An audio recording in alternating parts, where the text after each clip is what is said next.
So thank you all again, and with that, I'll pass the mic over to our moderator, Brian Niiya.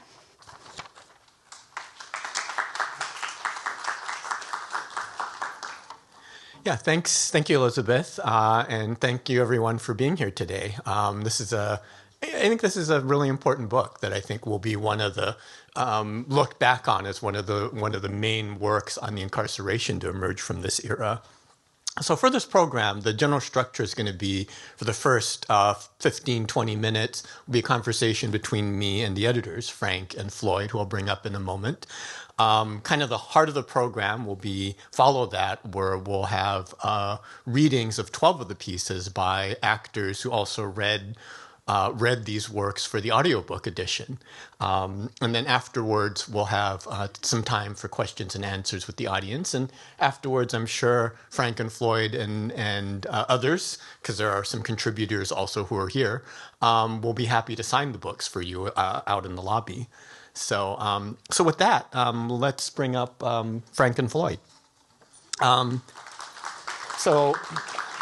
Many of you know these men already, but by way of quick introduction, Frank Abe is, I think he's been one of our leading chroniclers in incarceration the last 20 years as a writer, blogger, filmmaker, even actor.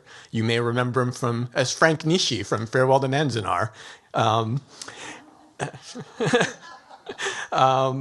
And Floyd Cheung, who's a professor at Smith College, who specializes, one of his research interests being the literature of Japanese American incarceration. Floyd was born in Hong Kong and grew up in Las Vegas, and tells me this is one of his rare appearances in Los Angeles. So thank you both for coming. Thank you, Brian.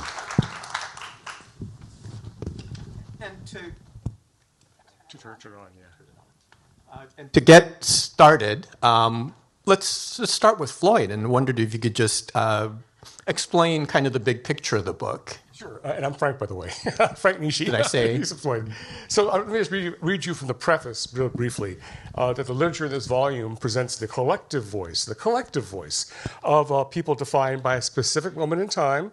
4 years of World War II, government targeted us all for exclusion based solely on the race that we shared with a wartime enemy. So this anthology reclaims and reframes the writing produced by the people who are targeted by these actions. So you'll hear this afternoon many voices telling what I like to think of as a shared story. Story of struggle to retain personal integrity in the face of increasing dehumanization. And by increasing, I think you'll see that over the course of the readings. So the selections here favor writing that is pointed rather than poignant. Not all are polished, but each conveys a central truth. We present these writings chronologically so that readers can trace the continuum of events as the incarcerees experience them. So this collection contains a mix of prose and poetry, memoirs, essays, letters, all anchored by the key government edicts that incite the action. And in place of familiar selections, we could have done a greatest hits collection. This volume recovers pieces that have been long overlooked on the shelf, buried in the archives, or languished unread in the Japanese language. And I just think that the number of new translations from the Japanese we present testifies to one of the long-term effects of camp, the loss of language and culture due to regulation, suppression, and the ongoing stigma of acknowledging any affinity to Japan that I know I felt growing up. So that's the big picture of the volume. And Floyd, I wonder if you could talk a little bit about what inspired the anthology and kind of your thoughts about the selection of works for it.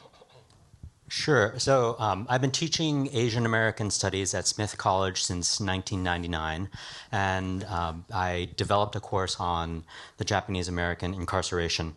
Of course, I assign novels like John Okada's Nono Boy, poetry by Mitsuya Yamada like Camp Notes, and films like Emiko Omori's Rabbit in the Moon. But like most teachers, I decided I wanted to create my own reader to go along with it that would bring together the government documents as well as more selections of Japanese American writing.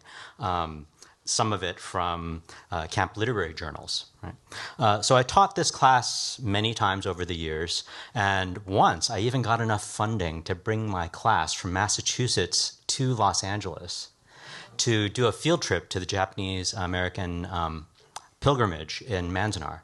And we actually visited this very museum during that trip in 2007.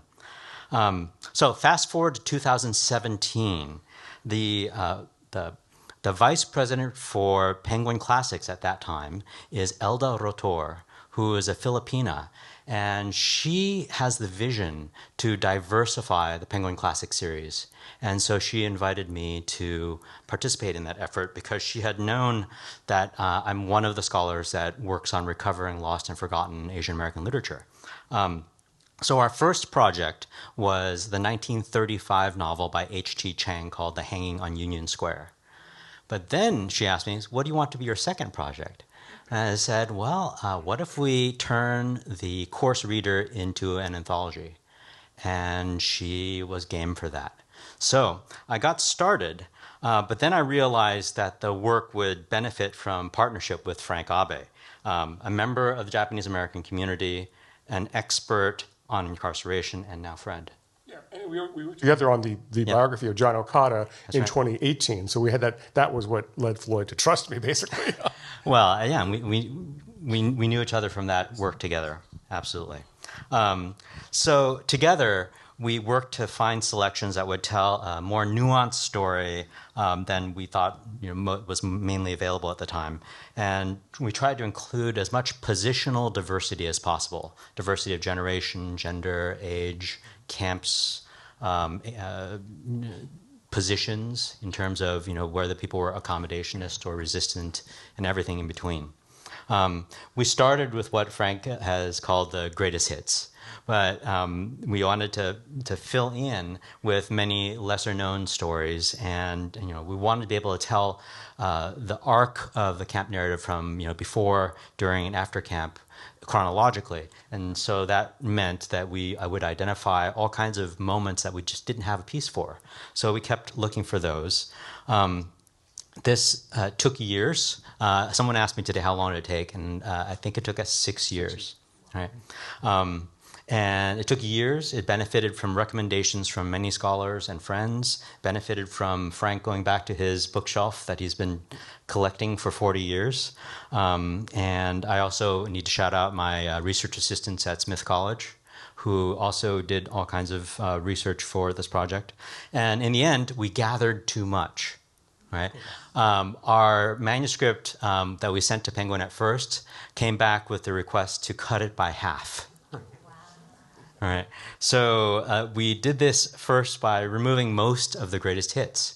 We figured, most people can find those; they're familiar. Let's try to do a service to the field by bringing to light that which, as Frank said, languished, unread, or was just hard to find. I think what was driving me over this was the desire to create a great book for teaching. And thanks to Frank and to our many collaborators and friends and to Penguin Books, I think we achieved that. Absolutely, yeah. As a teacher, it really is a gift to us. It's something that I will use in future classes, definitely. Thanks, so, Brian. yeah. Don't quote me on that, though. Okay. Well, it's like a roadmap, Absolutely. The teachers can use that to look at it and see how the pieces fit together in the camp experience, how loyalty relates to the Hoshidan and so on. And also, they can supplement it with their favorite books and films that they like, Robin and the Moon, for example. Or in Arkansas, they can fill in a local story from Rower and Jerome, that kind of thing. Yeah. Well, yeah, and it just gathers a lot of material that's very hard to find in a place that's very easy to find. So I think that's a huge contribution. One thing I wanted to ask you is you used the phrase "the pointed over the poignant," and I wonder if you could explain your reasoning for that.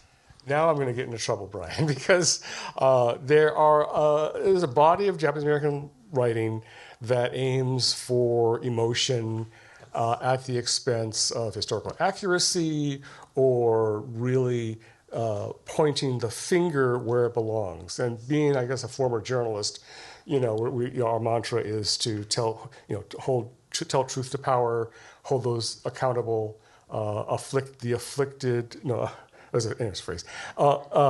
Comfort the afflicted and afflict the comfortable. That's the phrase. As journalists, and so I think a lot of the writing was written in the passive voice, and when you have the passive voice, you focus on your feelings of victimhood, as opposed to, again, the active verb says, the passive voice says they did this to us, and the active voice says the government did this to these people. So right away you're shifting the perspective. And so that is, I think, the phrase, favoring the pointed over the poignant. As a personal style of mine, I'm glad Floyd, bought into that kind of framework. And I think it's been received pretty well by readers. I think that's one of the keys, the broad contextual envelope for this thing that I think people wanted to hear, going back to the days of 1978. Redress reparations, giving voice to the Nisei who, waited 40 years for someone to come along and say, and take the leadership to say, the camps were wrong. People didn't dare say that for 35 years when I was growing up. So that, I think, is what's behind that. Right. And I think it very much reflects where the community is on the incarceration today, right? It's a very different book than if it had been written in 1980 or 1990 or whatever. Yes, and in fact, we just saw Patricia Wakita visiting here. Patricia and Lawson edited the last, great anthology from Heyday Books called "Only What We Carry," and they did a wonderful job. It was good for the year 2000. And Floyd calls me up in 2017 and says, "Frank, do you think that we could, if we did an anthology, it could be, there'd be more to say after Only What We Could Carry?" And I said, "Well, yeah." And I said, well, there's these Issei translations that this guy named Brian Niiya did in Hawaii for UH Press and JCCH, a set of 3, and they're all in the same book spine designs. Yes. Is that by design? That was intentional, right? Intentional, yes. That's great. In our bookshelf, Interment Odyssey, Family Torn Apart, and great job of those, Brian. I said, well, that for example, there are more works in Japanese written by, in this case, Hawaiian Issei who were sent, ripped away to the mainland DOJ camps. Great stuff, I'd never seen before. And I kept buying these books over the years and not knowing where they fit in my head. And finally, with this opportunity, we kind of all these slots fell into place chronologically and by experience. So, yeah. Yeah, no, and that is another thing that really distinguishes this as being of the moment, is the amount of Issei and Kibe works that were originally in Japanese in translation. And I wonder if you could also mention that you commissioned some additional works in that vein. Right, so I had gotten to know Andrew Wei Leong, who is a brilliant translator and professor of Asian American literature. And he had translated, for instance, Lament in the Night. And so I knew the quality of his work, and so when we needed somebody to translate some of the stories from Japanese into English, Frank and I agreed to ask Andrew to help us. Mm-hmm. Right, and yeah, he did a really, I think, sensitive and really masterful job in doing those. He didn't do it, not a pure translation, but it's meant to read like a novel. Right. Lament in the Night being Los Angeles, Little Tokyo, right? This where we're at. 1920s, Issei, Skid Road, that whole scene. Yeah. Brilliant stuff. And that's where I met Floyd, by the way, through that book. Oh, okay. I was going to ask that, actually. 2016 Asian American Studies Conference. Okay. Andrew presented it, and Floyd was on the panel. Okay. We were both on a panel about recovering lost Asian American literature. Mm-hmm. Oh, yeah. Cool. I'd love to speak to you a lot longer, but we need to, for the sake of the program, kind of move on to the next section. But I want to ask one final question, which is, what's missing? Both in terms of specifics, possibly pieces that you wanted to get and weren't able to, as well as more broadly, types of works that you would have liked to include but weren't able to. I'll start with classics. Really, I really wanted some classics to be in there from Mina and Kubo. We wanted a chapter from No No Boy in there. There's just so much. Oh, right? legend. We lost Hisai Yamamoto.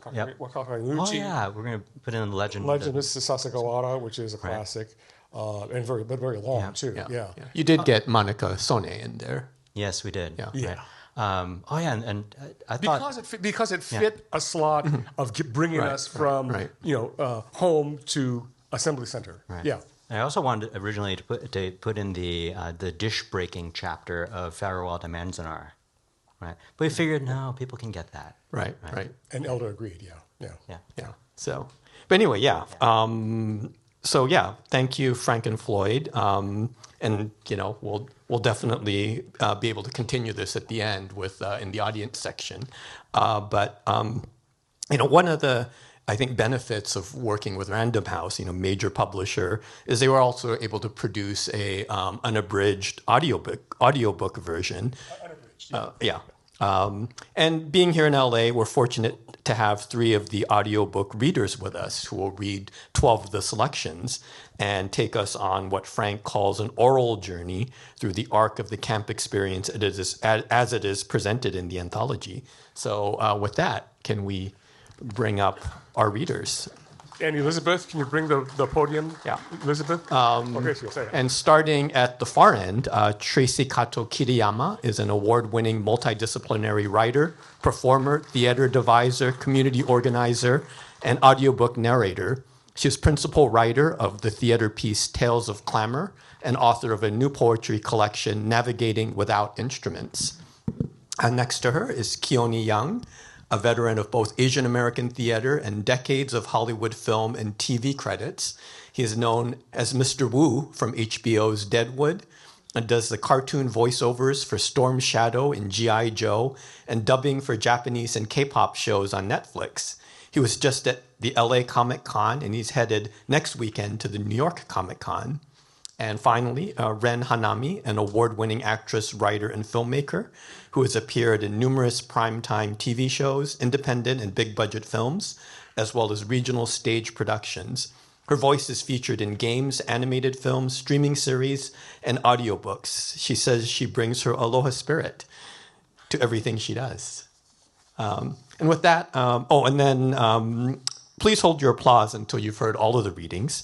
And with that, I'm going to turn it over to Floyd to introduce the selections. All right, thanks, Brian. We opened the collection, that is the book, with pieces about the arrival of the Issei and their establishment of community to show just what is lost and destroyed by the war. Then we have Shelley Ota writing what we believe to be the first Japanese-American novel in English, based on Issei immigration and internment. In this first reading, we come to understand exactly which side of the conflict our writers are on.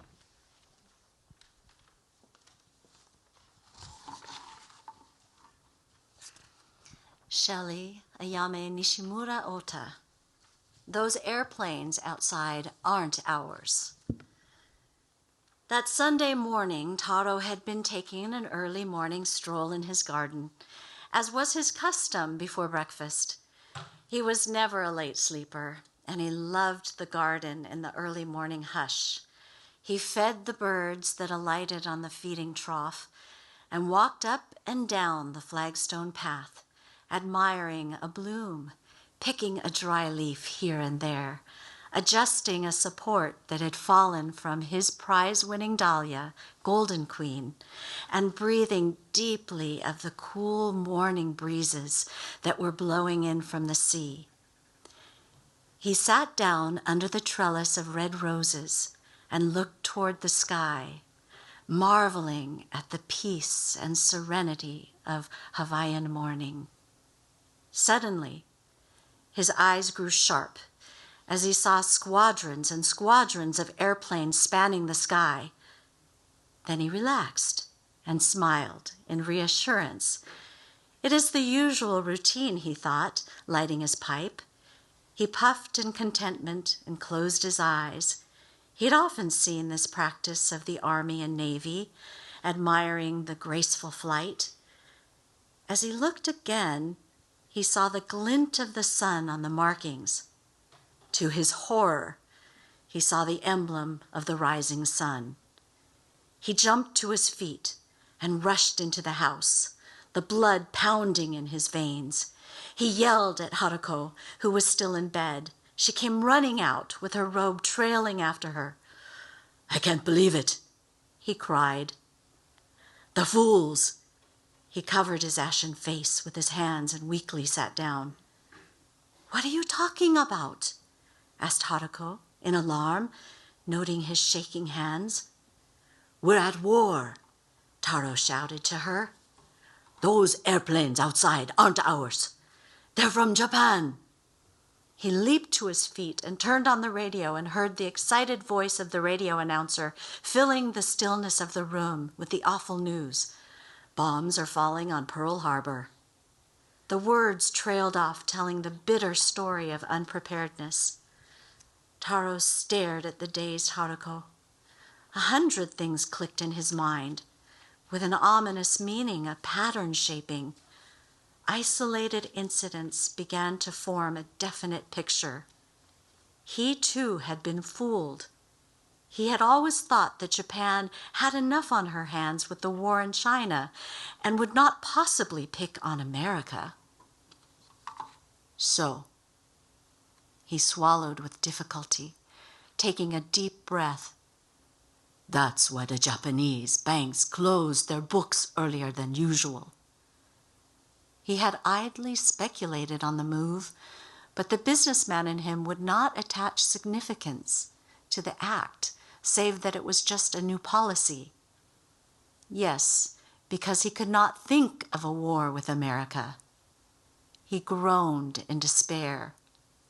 The whole thing had seemed ridiculous to him, knowing the economic structure of Japan.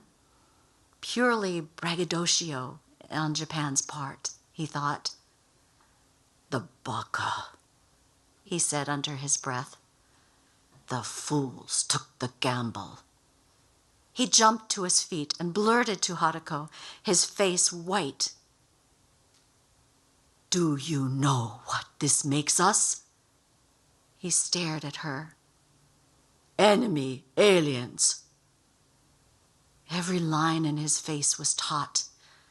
He sank to a chair by the window and covered his drawn face with his shaking hands. A shudder ran through him. "An enemy alien." Over and over the words ran in his mind. He bit his lips. He who prided himself on being an American. Before the Army orders the mass removal from the West Coast, the Justice Department arrests and interns more than 5,500 Issei community leaders. Among them, the husband of Nao Akutsu, arrested in February 1942 and sent to the DOJ internment camp at Fort Missoula, Montana. She and her sons write letter after letter seeking his return. Finally, Mrs. Akutsu writes this final desperate letter to the First Lady. "Nao Akutsu, send back the father of these American citizens." Translated and annotated for the White House by Philip W. Hahn and Edwin G. Beale of the Library of Congress. Mrs. F.D. Roosevelt, wife of the President of the United States, Washington, D.C. Please excuse me, gracious one, for appealing to you directly for a special favor. My name is Akutsu. I am the wife of Kiyonosuke Akutsu. He was arrested on the ground that he had subscribed for a magazine entitled Fatherland. On March 19, he was transferred to Missoula, Montana. It was on February 21, 1942, a frosty cold day, that my husband was arrested on the ground that he had joined the Society of the Fatherland. He never made any payment to the subscription department of Fatherland, but he did pay $1.75 on November 17, 1939, to a customer of the store who had begged him to buy the magazine.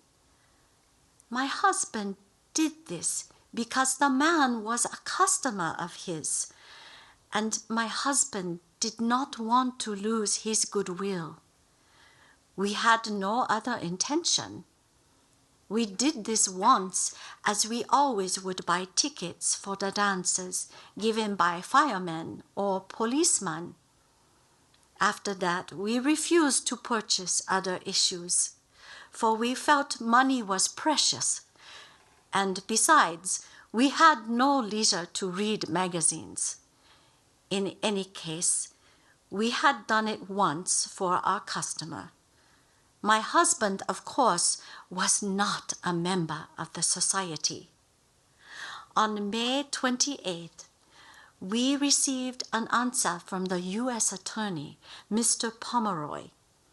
He explained the results of the hearing conducted at Missoula, Montana. He said that my husband had belonged to the Japanese association, Nihonjin-kai, the Society for Japanese Military Virtue, Nihon Butoku Kai, and the Buddhist Society, Bukkyo Kai. Furthermore, an old acquaintance of my husband had reported to the authorities that my husband was so strongly pro-Japanese. But Mr. Pomeroy said that re-examination was possible if we could furnish another affidavit. He did not give the name of the person who had reported against my husband. What a bad fellow Japanese he is! What a dirty man he is! I wonder whether he wanted to incriminate us and inflict hardship on our family, or whether he was just trying to get money. My husband might have said something for his homeland, but it is beyond my belief that he, who always dearly loved America and vowed not to go back to Japan, could say the type of thing he is reported to have said. He has lived in America for over 35 years, and America is his second home. Besides, America is the country of his children. 3 times after being interned, my husband expressed his determination that he would not go back to Japan because he loved this country. In line with the principle of not breaking the home, I appeal to you to send him back. The father is necessary for the education of the children. I appeal to you to send back the father of these American citizens and my honest husband as soon as possible. If you do this, I shall not trouble you again. I beg this of you. Humbly, Nao Akutsu, October 23rd, 1943. Thank you, Ren. So our selections take us through the experience of forced removal, first to hometown fairgrounds and racetracks, and then to remote deserts and swamps, as you all know. From there, our writers express their dismay at the 3 big government actions that we single out in this book that divide the communities in camp: registration and segregation, volunteering in the draft, and renunciation and expatriation. So the first division comes with the requirement to register your loyalty on a questionnaire, right? 9 of every 10 respondents answer the questionnaire with a yes, of course. So Sada Maruyama at Tule Lake expresses what I call the party line in a poem published in the Tule Lake Interlude during the crisis of loyalty registration.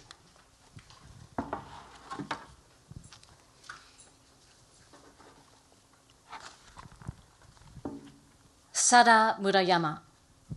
Loyalty. I am a citizen. Let no slander slur my status. In the other war, I stood with countless others, side by side, to fight the foe. My arm was just as strong. My blood fell as bright as theirs. In defense of a new world, more precious far than any tie of land or race. If in this Holocaust it be decreed, my loyalty be tested by submission, what is the difference if the end be same? My reason may be tested, not my heart. Oh, what is loyalty if it be something that can bend with every wind? Steadfast I stand.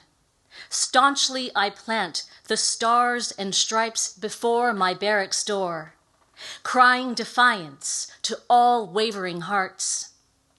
I am a citizen. I can take the bad with good. Thanks, Tracy. The purpose of the questionnaire is twofold. One is to certify the loyalties of the young men who want to volunteer for the Army, the ones who are, of course, memorialized in the 442 exhibit next door and the Go for Broke Museum here. The second purpose, though, is to clear the loyalties of young men and women for furlough to the East and Midwest.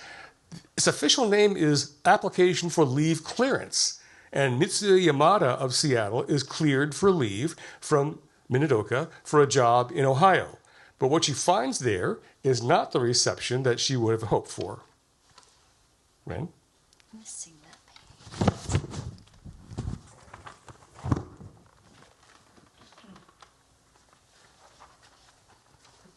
page. We will find here. So, Mitsuya Yamada. Mitsuya Yamada, Cincinnati. Freedom, at last. In this town, aimless, I walked against the rush hour traffic. My first day in a real city where no one knew me. No one except one hissing voice that said, "Dirty Jap." Warm spittle on my right cheek. I turned and faced the shop window, and my spittled face spilled onto a hill of books, words on display. In Government Square, people crisscrossed the street like the spokes of a giant wheel. I lifted my right hand, but it would not obey me. My other hand fumbled for a hanky. My tears would not wash it.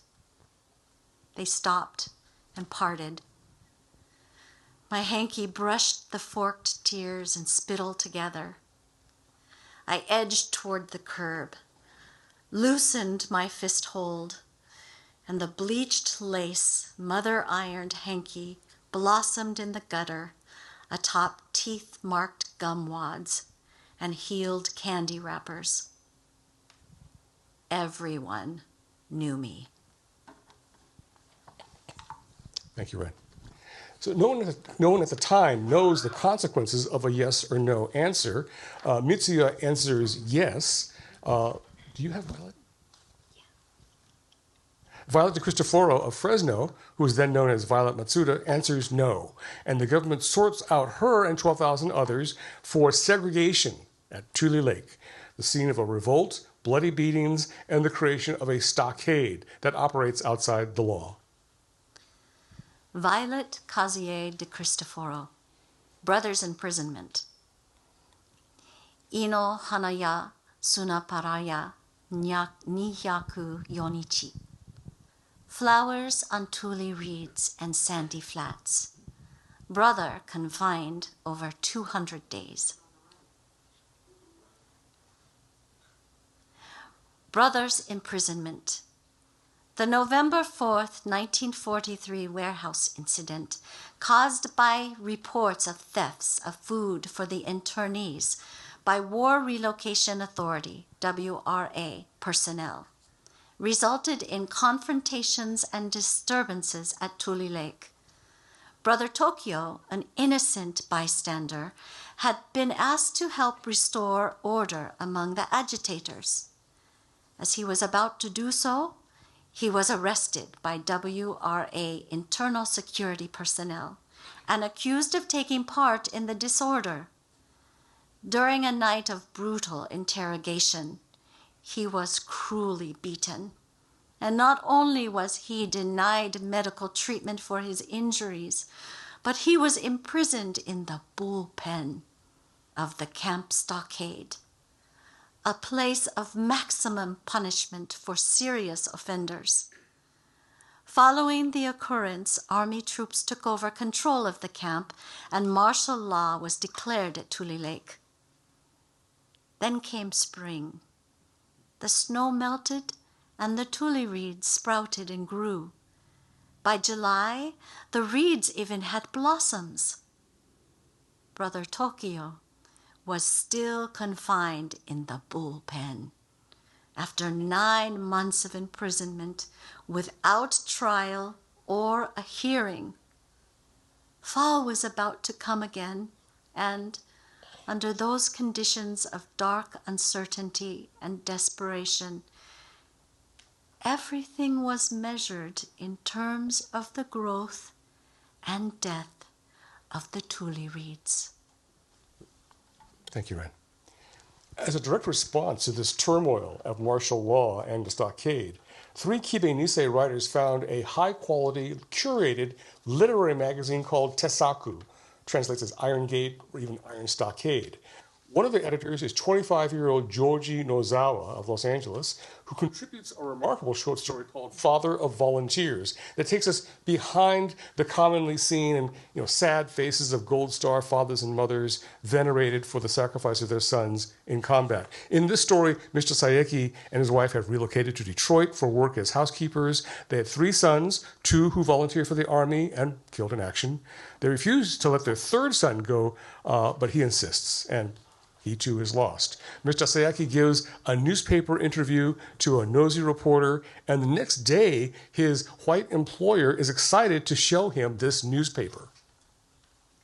Father of Volunteers, Shiganhei no Chichi, by Joji Nozawa. 4 months passed. Spring had reached even the western mountains, and the employers had returned from their vacation on the Pacific coast. It happened in the afternoon at the end of a busy week. A newspaper reporter came to the house at the very moment Mr. Saeki received the War Department notice of Saburo's death in combat. Lost in grief, Mr. Saeki stood in front of the staff photographer. Mr. Saeki felt as if everything had gone dark before his eyes. He felt like cursing all that was left in this world. What have I done to deserve such misfortune? How can I bear the weight of these terrible sacrifices? He felt like doubting the existence of the God he had believed in for so many years. His employer had extended him the kindness of allowing him to take the next day off, but in the morning, Mr. Saeki went down to the kitchen to at least get the coffee started. As the coffee was brewing, the employer entered with a smile on his face. He said nothing as he handed Mr. Saeki the newspaper. Printed in the paper was an article about his 3 sons' death, accompanied by a 4-by-6-inch portrait of Mr. Saeki. The article included his remarks with a quote, "When I think about how my 3 sons have died for America, I think of how content they are now in heaven.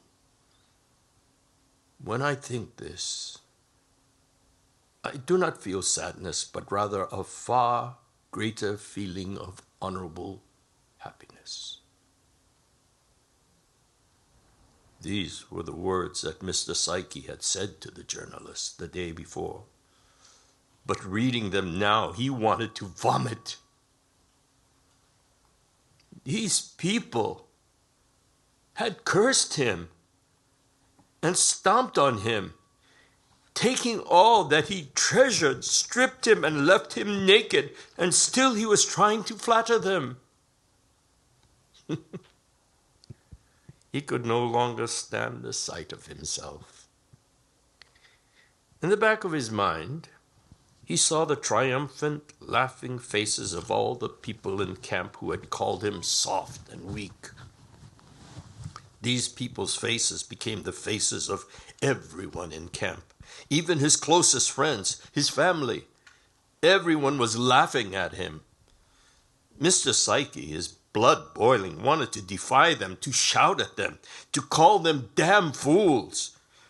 But those words just turned back upon him, expressions of his own self-loathing.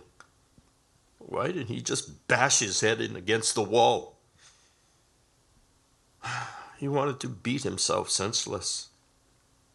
He looked at the picture of himself in the newspaper and saw a perfect specimen of village idiot.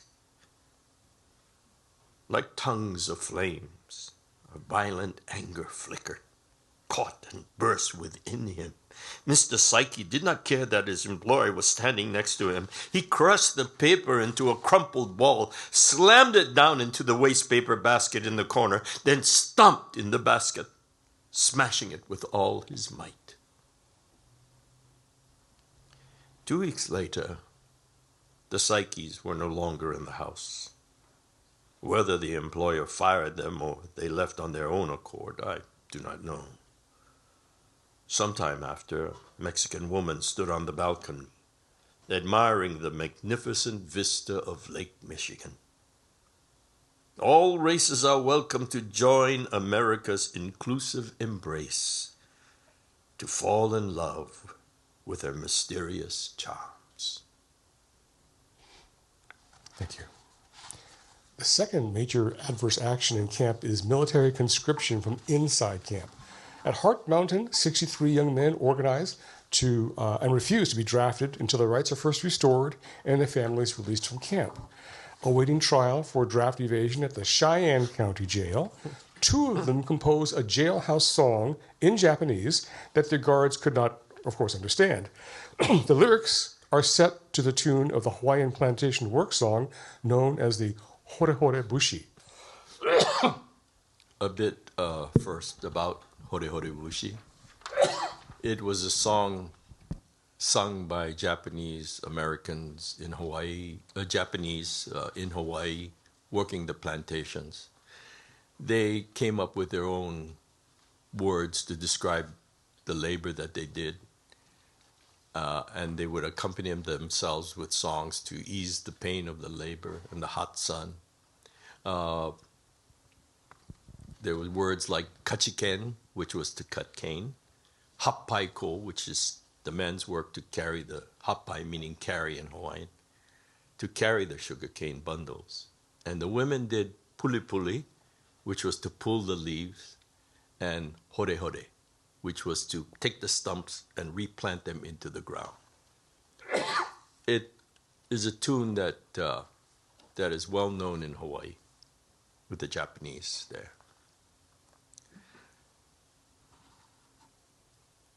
The Song of Cheyenne by Eddie Yanagisako and Kenroku Sumida, translated by Violet Kazue de Cristoforo.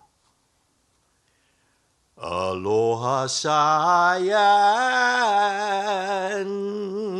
kago no naka, toto naname, sunde iru, sara dokkoi-sha, dokkoi-sha, hige wa bobo to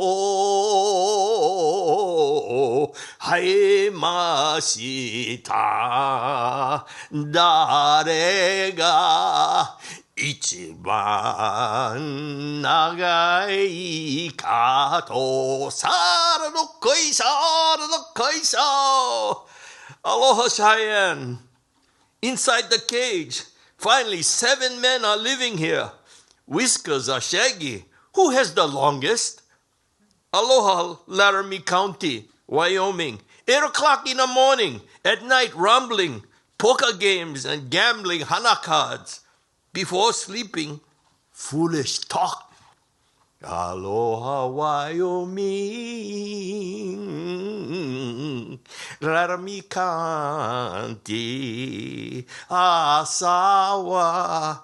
8時で夜は9時。やささいや。アロハハトヤマ。懐かしい。いつ帰るかわからない。Aloha, Hot Mountain. I long for you. I don't know when I'll be back.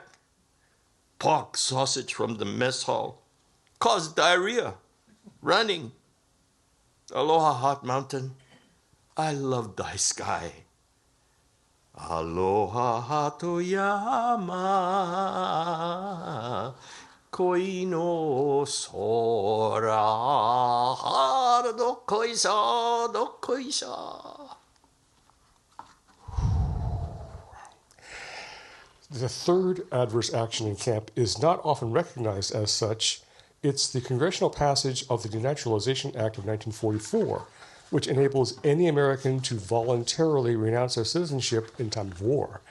It's really a trap to strip the Nisei of their birthright citizenship and encourage self-deportation to Japan.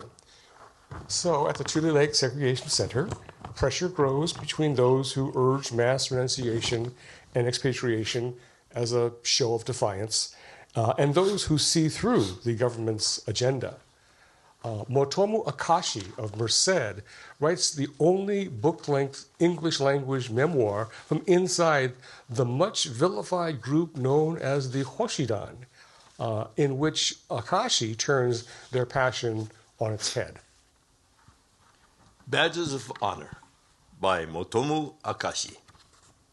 Following the inauguration ceremony of the Sokoku Kenkyu Sennendan of August 13, 1944, my father took Tosha and me to meet Reverend Tsuha at apartment 906A2. The Reverend appeared to be well-educated and well-read man, as evidenced by his large collection of books lined up on his apartment shelves. My father told us that Reverend Tsuha was a very important man and the principal organizer of the Sokokudan, and that we should bow to him with respect. Which, of course, we did. My father then enrolled us as junior members of the Sokokudan. The age limit was 16. I was only 15, but an exception was made.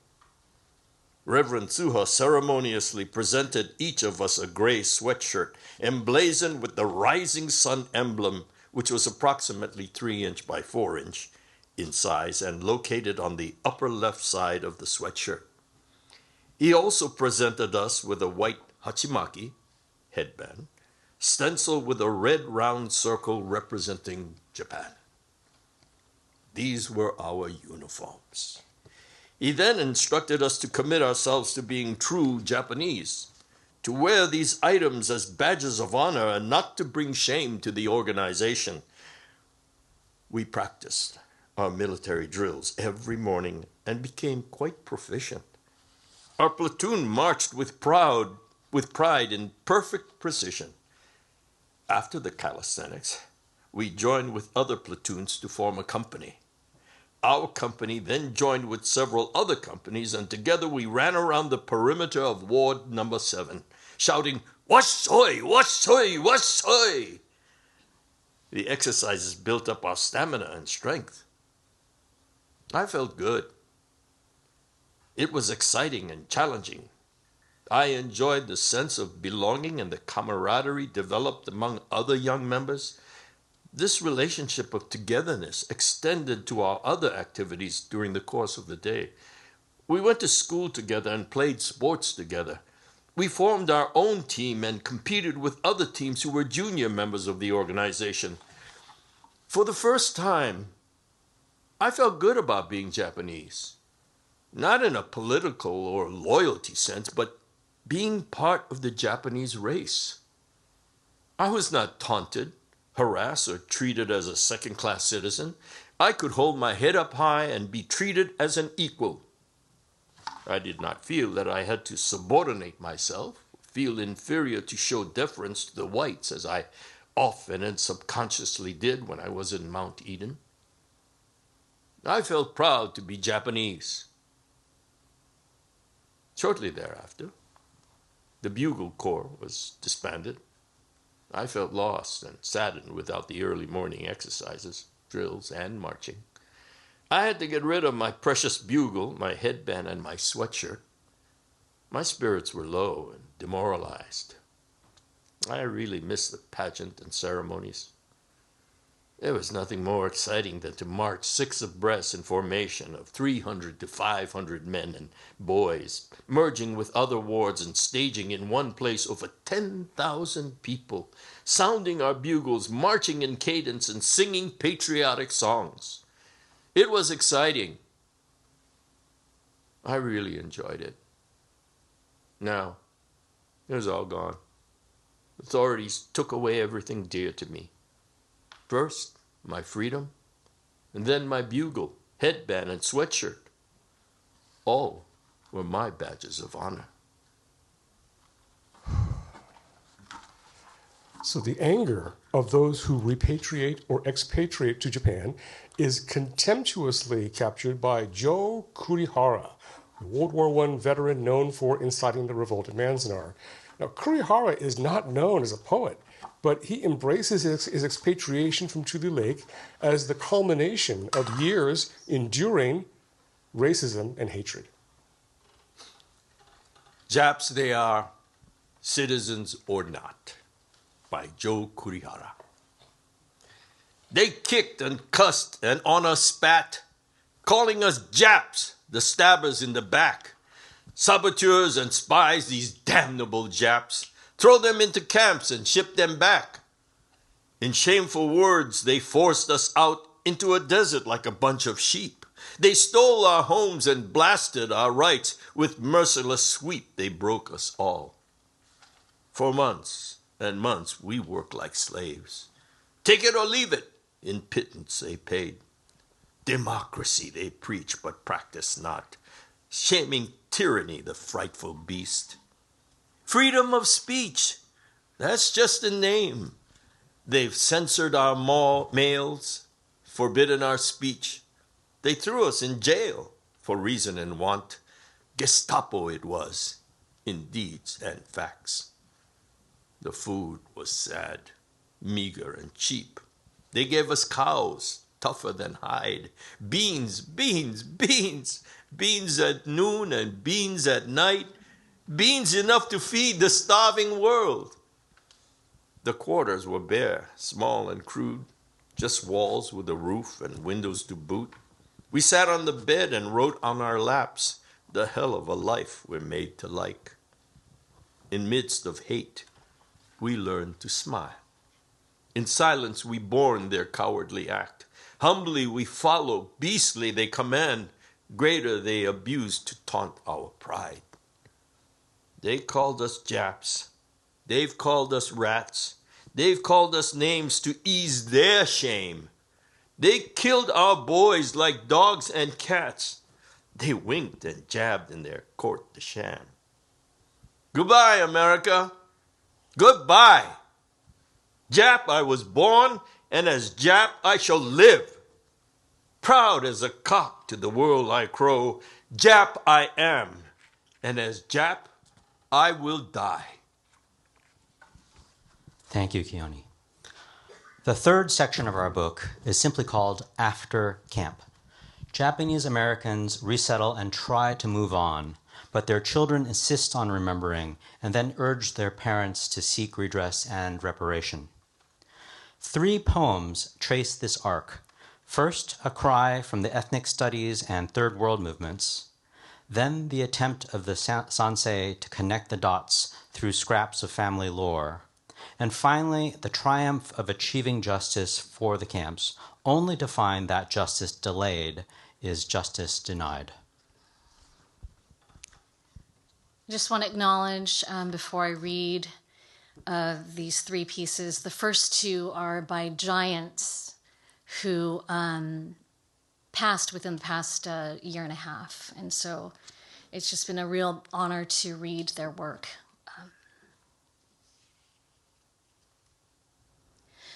Janice Mirikitani, We the Dangerous. I swore it would not devour me. I swore it would not humble me. I swore it would not break me. And they commanded we dwell in the desert, our children be spawn of barbed wire and barracks.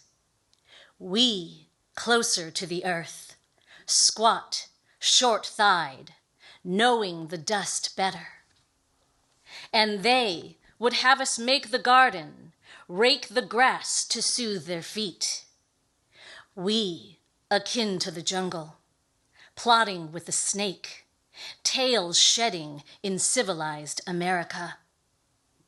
And they would have us skin their fish, deft hands like blades, sliding back flesh, bloodless. We who awake in the river, ocean's child, whale eater. And they would have us strange-scented women, round-shouldered, strong and yellow like the moon, to pull the thread to the cloth, to loosen their backs massaged in myth. We who fill the secret bed, the sweatshops, the laundries. And they would dress us in napalm, skinned shred to clothe the earth. Bodies filling pock-marked fields, dead fish bloating our harbors. We, the dangerous, dwelling in the ocean, akin to the jungle, close to the earth. Hiroshima, Vietnam, Tule Lake. And yet we were not devoured. And yet we were not humbled. And yet we are not broken.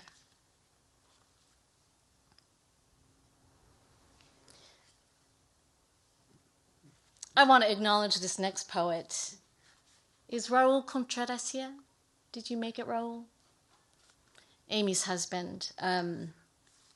Amy was a very special poet to so many of us here in LA and so many people in this room. And we miss her dearly. Amy Uematsu. December 7 always brings Christmas early. All persons of Japanese ancestry, both alien and non-alien, will be evacuated from the above designated area by 12 noon. Executive Order 9066, Franklin D. Roosevelt, 1942. December 7 always brings Christmas early. In neat white packages, red circles, perfectly centered, one to a side. Mama was taken away in a long railed box, blinds pulled taut to hold in her shame. They delivered her to a box in Santa Anita, walls lined with tissue paper hay, layered over manure and the bloody vomit that gushes from caged animals. They confined her to a tar-backed box in that flattened Arizona desert and in aerial photographs. The human cartons arranged row by row, framed by impeccably straight-cornered wire borders, were picture perfect. They put me in an airless box every December 7. When the history lesson was me, they gave me to babies who were just learning the habits of their fathers. 40 years later, the presents arrive in one continuing commemoration, each precisely wrapped in black and white newsprint. Houston, St. Louis, New York, Davis, Boston, West Philadelphia. In Detroit, the auto worker at the bar didn't need to know the skull he smashed belonged to Vincent Chin, a name that didn't match. The evacuation of bodies resumes, judged by the same eyes that watched Mama's train.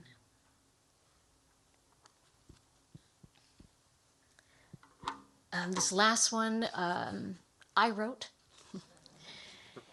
It was a super trippy thing to be a part of this anthology, first of all, and then to be able to be one of the narrators for the audiobook with these amazing actors. It was my first time, it was the first of sorts.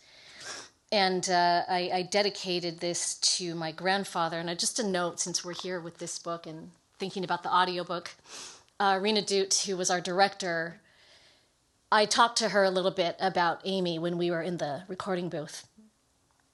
And when it came to this poem, she said, okay, let's do a take where you put Amy in the room with you. And it's like, as soon as she said that, I swear, I felt like Amy, like right here, like almost too close. And I felt like she was saying, you got this, I'm with you. And it made me read it different than I think I ever had. This is dedicated to all the ancestors who died before knowing that redress and reparations would be a thing to come, or to be fought for in the future we call now. Traci kato-kiriyama. No redress.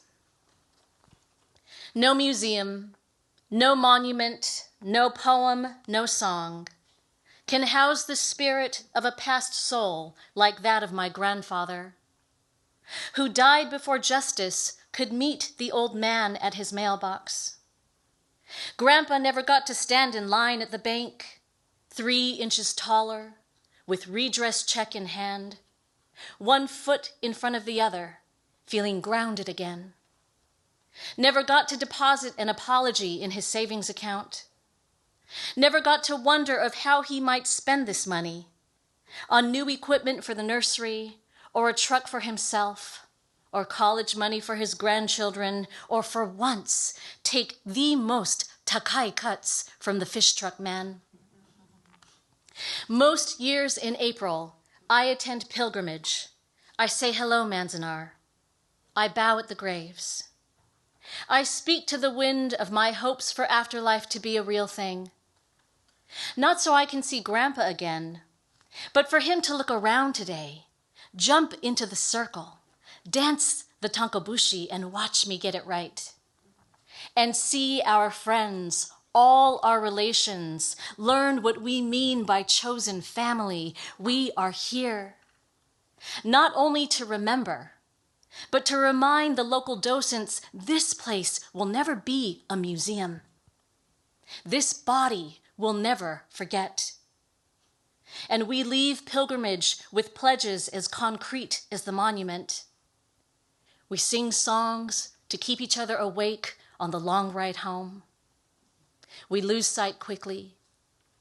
Rearview mirrors, a pitch black sky, where they close the gate at the hour they have had enough of us, where we leave behind parts of our best poetry, where I hope not, but think Grandpa sits still, waiting. Okay, now please give a big hand to all our readers, Traci, Keone, and Ren.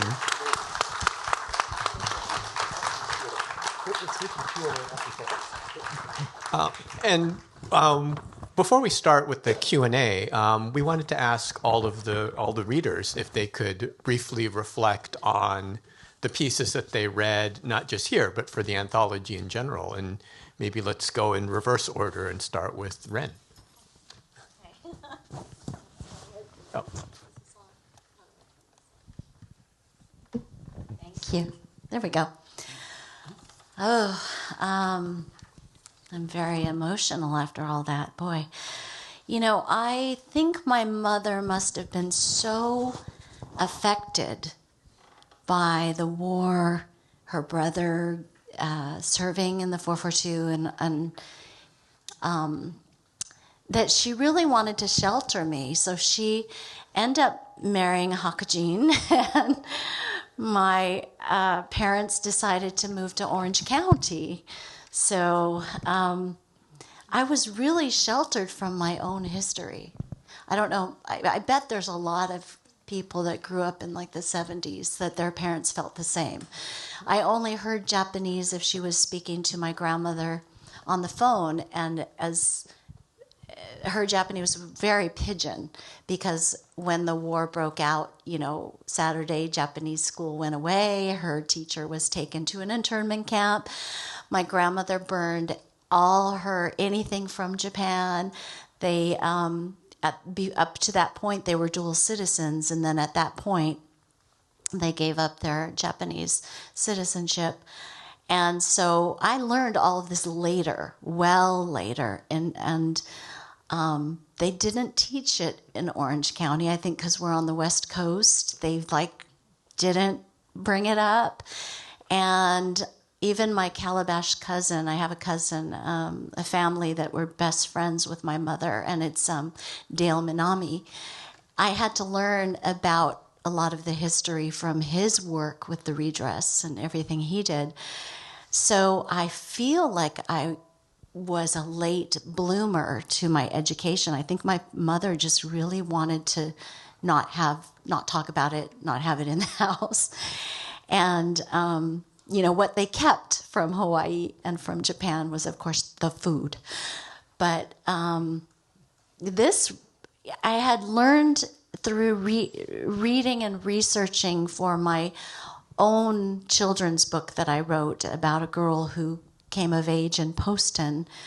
And then I think this book is so important to me, all these writings, because it personalizes the experiences in a way that I hadn't experienced before when I read and researched other things. I even played Mine Okubo in a it's film, the festival, the theater festival. It's like the Edinburgh Festival, but it's like in Hollywood. And I had not even known about her. So I am really grateful that I wish this came out long ago when I was still a student. But I just think it really educated me on not just a mental level, but on a spiritual and emotional level that I'm really grateful for. Thank you. Thank you, Ren. Keone? I could talk all night about this, but the book is so important to me, and there are many reasons why. I was born Showa 22 nen, and if you don't know what that means, that was like the 22nd year of Hirohito, and which is like 1947. So I grew up in Hawaii where we were the majority. I'm talking about local people. We had our own culture, our own voice, our own ways of looking at things. And we had no shame about our culture. We were proud of our culture. I remember my grandmother when she told me, she said, I saw the planes coming over the mountain, and I saw they were our planes. Oh, she said, oh, I'm so happy. That's what my grandmother, my bachan, told me. I grew up, and she taught me a lot of things. Made me so proud. And she was, she had been living in Hawaii for so long, so she spoke the native patois. She spoke Nihongo, and also, she could speak Hawaiian. But when I decided to become an actor, which was very young, I was 15 at the time, and I came out here in 1964, I found that there was a lacking of material for me. I did all the classics like Chekhov, Shakespeare, Ibsen. I did, and then American classics by Tennessee Williams, Arthur Miller, Edward Albee, and so on. And there was nothing for me, you know. If I would try and get a job, I would be, okay, you play the waiter that comes in and takes the order. If you recall all these movies in the 40s and 50s, they're directed mostly by Jewish guys.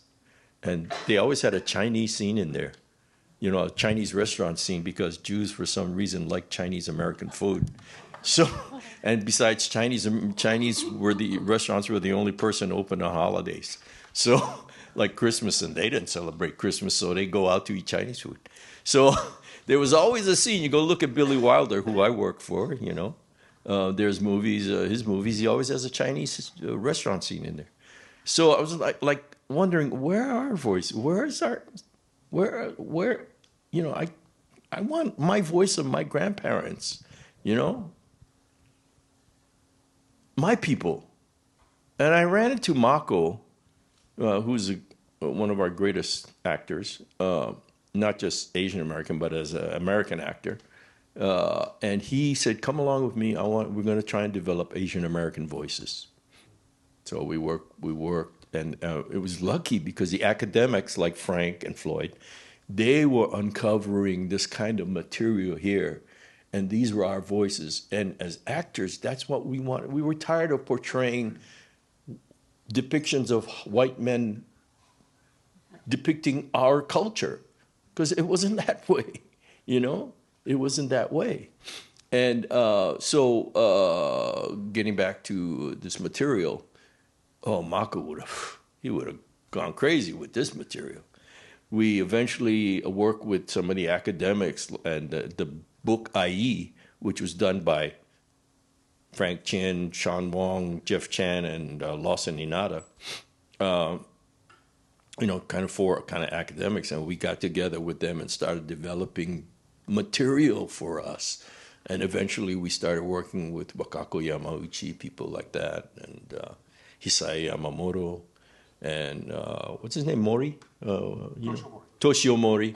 And many, many different writers who we did not know about. And when I saw this book, I said, it just made me so happy for our future, because this is the stuff that we need, you know. We need writers to, that's what Mako's philosophy was. We need writers to express, because Hakujin, they don't know. You know, they know sushi, but that's about it. You know? So, okay. So I'll cut it off here. Thank you, Keone. And Traci.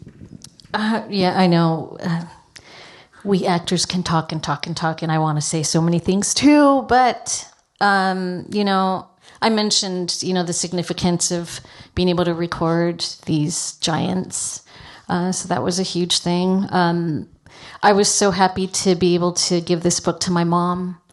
You know, my mom was a founder of the Japanese American Historical Society in Southern California, and they were young Nisei. They were my mom and dad were children in the camps, but they were not quiet Nisei, and they raised me to understand how important it was that I study our history outside of the classroom, because I wouldn't be able to study our history inside the classroom. And so that was a big thing for me to be able to, you know, gift this to my mom. And I just want to mention one thing, that I was so taken by this piece by Hiroshi Nakamura called Alice Hasn't Come Home. And this was a piece that was written while Mr. Nakamura was in camp. And I hope you will all get this book and read this piece. It blew me away because he's talking about someone who had run away from camp. She was assaulted. She died before they could find her when she was lost in the forest. It's like very brutal storytelling. And I feel like this is the stuff that is being finally uncovered now. And it's with so much great gratitude and pleasure that I read these things, as harsh as they may be. So that's one thing I'd like to say. Thanks, Traci. Before we have like 5 minutes left for questions. So I want to thank you guys for your readings. And I want to acknowledge in the audience, there are other pieces, there are 68 selections. And in the audience, we have one contributor. If Jeannie Sakata is here. Is Jeannie here with Tim? Yeah. Oh, Jeannie Sakata contributed the passage For Us All, a radio play that captures the Coram Nobis lawsuit. It's very nice to have that in the collection. Traci, of course, is in the collection. And then families. The biggest challenge doing this book very quickly was getting permissions from people. And of course, with Jeannie and Traci, it's easy. I can just call you up. But with the Tasaku authors who have been long gone, it was way more difficult. And I want to acknowledge those who helped us, in particular, Yuriko Yamaki from New York City, who helped me locate the daughter of Georgie Nozawa. Yuriko, there you are. Thank you. Through the internet, we connected and found the daughter of Georgie Nozawa and secured her permission. And then the families of the writers, Marcia Takeda Morrison, whose father was Bean Takeda. Marcia, thank you. With her family. Bean Takeda contributed the piece, The Year is 2045, from the Aurora Outpost, and two more, the Stockade Diary. Tule Lake Stockade Diary is not an obscure work. It's available in the JANM gift shop, but it was such an essential piece of literature from the Stockade. I mean, actual diary from inside the Tule Lake Stockade, written by Tatsuo Inoue, and thank you to his daughter Kyoko Oda, Kyoko here, for having it translated and then published in book form that you can also acquire. And then you mentioned Raul Contreras, who was Amy's husband. And then finally, we have a piece, diary by Kamakichi Tokita, 1941, Showa 16. Tokita was a painter in Seattle who kept a diary after Pearl Harbor up to Minidoka. His great-granddaughter is here, Natalie Tokita. Here. Natalie, thank you very much. So, again, thank you. Now we'll take questions. So any questions for us, please fire them away. Yeah, we have a little bit of time for questions. So, if anyone has any questions. And we'll bring, the microphone. Hi, Wendy Hirota. Wendy. So I want to acknowledge Wendy Hirota. You see, I have to ask any others here. Wendy Hirota's father is Kentaro Takatsui, yes, who contributed the manuscript about his reaction to the loyalty questionnaire and registration at Tule Lake. Yeah. Right, exactly. So my father was incarcerated at Tule Lake, and when the loyalty questionnaire came around, he was defiant. He didn't cooperate with the government, and for that he was sent to different civilian jails, Moab and Loop, Arizona. So anyway, he was a writer, and he wrote many things, and so I have many of his papers. And this one, he wrote an article about why he defied the government orders to sign a loyalty oath. And then one day, was it last year or the year before, Frank Abbott called me, and he said, "Oh, I'd like your permission to use this article." And I was really surprised because so my question to you is, how did you go about finding all these different articles? Because I was really surprised that you found my father's, and you said it was in some college archive up north. I don't know. I'm not exactly sure where I found it. The piece is Kentaro Takatsui, The Factual Causes and Reasons Why I Refuse to Register. And it looks like it was an affidavit he wrote at Loop at the request of the camp director, who may have been Raymond Best or could have been Paul Robertson.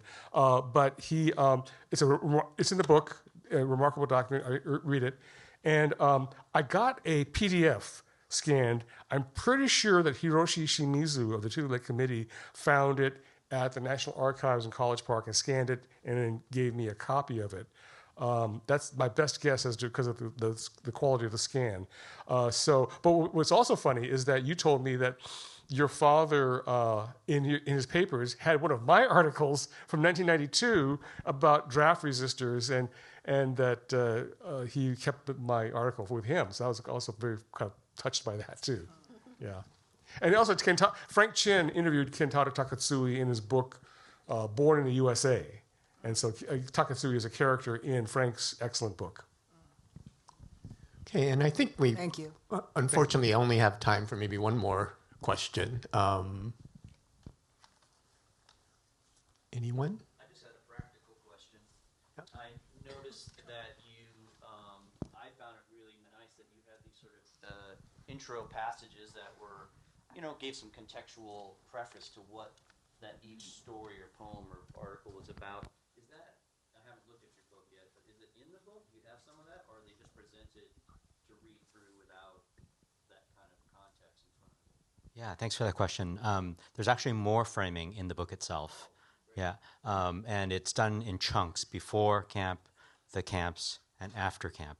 And then, after the introductory material, which is richer than what we've even presented here, then you get to read the chronologically organized selections. Right. Yeah, so technically, the anthology does not have head notes in front of each selection. Kazuo Kawai was born this year, died this year, and a little biography in front. I saw this example that Elda gave us, the Penguin Book of Migration Literature, which had just the author's name and the title. And the one was Julie Otsuka, and it was a chapter from, it's called Picture Brides. I thought, Picture Brides? I never heard that title before. But it's a chapter from Buddha in the Attic. Her novel, her second novel. And I thought, that's great. That's a way you really get the reader right into it without the head notes and the scholarly, and there's no footnotes in the volume. And so I said, let's do that. Let's just do clean, you read it like a book, chapter after chapter. And I think that the effect on the readers is, people have called it a page turner, because you're curious as you get 68 selections, a collective voice, all kind of have the same consistency of tone, and it's a page turner because you want to find out, as you get involved with these characters, what happens next. And then the baton is passed from this writer to that writer to the next one, and passed through generations too, up to Traci at the end. So it has a compelling narrative to it, and I think it was a good outcome of the collection. And all the textual setups, introductions, titles of the books are in the introductions to each chapter. Yeah. But And then all the biographies of the contributors are in the back. in the back. Yeah. And with that, please give a big hand to Frank, Floyd, Ren, Keone, and Traci. They will be out in the lobby, available for more conversation and to sign the books. But yeah, thank you everyone for being here this afternoon. And Thanks, Brian.